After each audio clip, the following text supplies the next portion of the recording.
All right, tonight a move to enshrine the right to marriage equality in California's Constitution is once again gaining traction. While state lawmakers would first have to approve this newly proposed legislation, it would ultimately be up to California's voters to decide.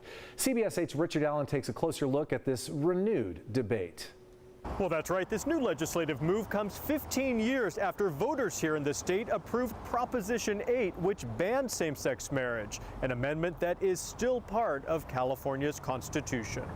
It's really sad that we still have that on our Constitution. Ocean Beach resident Kelly French is backing this new move to codify marriage equality into the supreme law of California. She remembers growing up as a student at a private Christian school the intense debate surrounding Prop 8 back in 2008. That's, why should it be anybody's dictate? Like, why should anybody say if we are or aren't allowed to marry whoever we want? Yeah, I think people should be able to do whatever they want.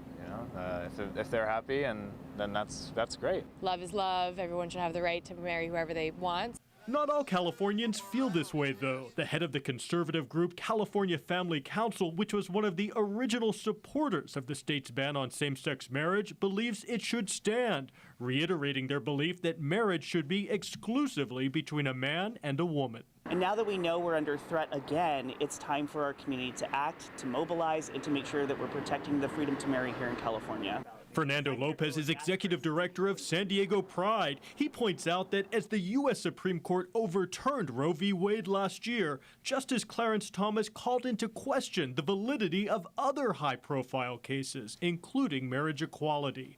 The constitutional amendment would rescind Prop 8. It may seem like a symbolic gesture, but we only won marriage equality in 2013 by an act of the Supreme Court. And since the Supreme Court makeup has changed, it's important for us to make sure that we're enshrining that in the Constitution of California. But Lopez, who says 67 to 70% of Californians back marriage equality, is not taking anything for granted. There's no way that we can take this one sitting down. We need to make sure that every single Californian is engaged in this to make sure that we can protect our LGBT community here in the state. And for this measure to pass, the state legislature will first have to approve it by a 2/3 vote. Then it will be up to California's voters to make the final decision through a referendum, which wouldn't take place until 2024.